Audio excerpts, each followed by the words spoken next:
अस्सलाम वालेकुम viewers, welcome back to my YouTube channel and Facebook page. आज की हमारी इंफॉर्मेशन मैक्सिनाइन कैप्सूल के बारे में होगी।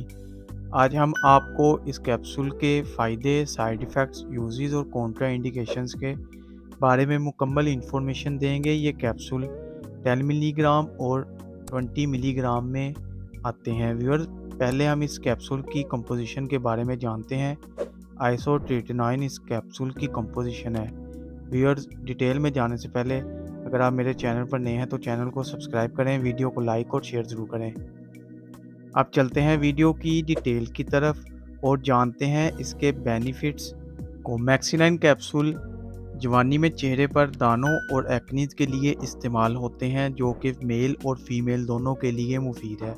बाज़ जवानी में मेल और फीमेल के चेहरे पर दाने निकल आते हैं और उन दानों को ख़त्म करने के लिए मैक्सिनाइन कैप्सूल का इस्तेमाल मुफीद है। और